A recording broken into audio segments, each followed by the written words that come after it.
Despite his fame, Paul felt an emptiness inside. Here I was, the hero of the country, and had a great wife and family, had everything that I ever wanted, was playing hockey, but I knew deep down there was something missing. Paul's unhappy demeanor was noticeable. I was watching a game one night. The Toronto Maple Leafs were playing, and Paul was interviewed between the periods. I said to one of my staff members sitting beside me, said, you know, Paul Henderson should be the happiest guy in the world, yet he looks miserable. And I think that what Paul needs is the Lord. Mel's next decision was a bold one. Getting Paul's address through a mutual friend, he decided to knock on Paul's door one day. So I went in and talked to Paul, introduced myself, and invited him to be a part of our hockey camp. So he was interested in finding some answers to life. So I had a very brief opportunity to tell him what a Christian is, and that began the friendship. Mel and I started meeting. He'd given the Toronto Maple Leaf Bibles, and I had started reading it. A lot of it I didn't understand, and a lot of it was more confusing than enlightening from my perspective. But Mel was really patient with me. He spent almost 2 years with me. He grilled me regularly, and but he was passionate about getting some answers, because he discovered that fame and fortune, popularity, all the rest of it, a great career and a wonderful family, didn't fulfill the gnawing hunger inside. So he had to have the answers.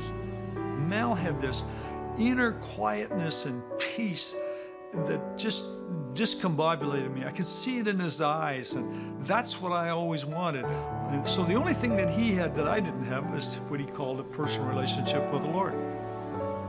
With Mel's prompting and with much fear and trepidation, March 12th of 1975, I actually had a conversation with God. I got up that day, I said, you know, Lord, I really believe you are who you say you are, and I ask you to be my Lord and Savior, and come into my life, make me the person you want me to be. Eleanor started to notice changes in Paul. I think a quietness coming over him, to be able to relax and enjoy the smaller things in life, not having to be scheduled from morning till night and go, go, go. She was very skeptical about this, but thank goodness she saw some changes in me, and then started reading the Bible and found out that being good was not good enough. You needed a Savior also. And so, thank goodness, several months after I did, she became a Christian. After retiring from his hockey career in 1981, Paul went to seminary.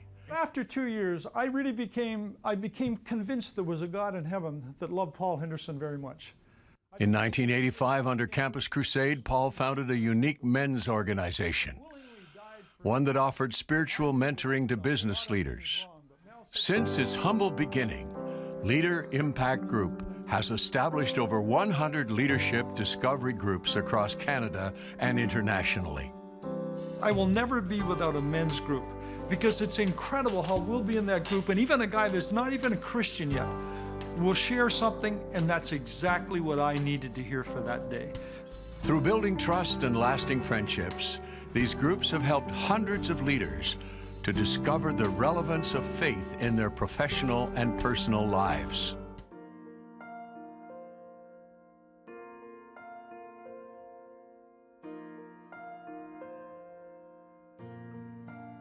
Man, it was like getting punched in the stomach. You know, cancer? How can I possibly have cancer? I was totally taken off guard by him having cancer. But when I was really stunned is when, I guess it was about our second visit with the oncologist, and he said, well, you know, it's at stage 4. It means multiple places. It's not like stage 4 of another tumor type of cancer that is very advanced. So my lymph nodes, they're popping out, and it's obviously my blood. Much like how he dealt with the challenges of playing hockey, Paul has been facing this incurable form of cancer with courage. I just refuse to worry about it. I try to live life as full as we can today. Through this difficult time, both Eleanor and Paul are leaning heavily on their faith in God. I know that God didn't give me cancer, but I know He's very aware that I have cancer. And I said, okay, Lord, if this is my lot, then I need your help. And I unashamedly pray for help every morning. but I have no fear of dying whatsoever. At 69, what matters most to Paul Henderson are his family and the many men that he has befriended and influenced over the years. To each of them, he's left a lasting legacy. His friendship has been extremely valuable to me.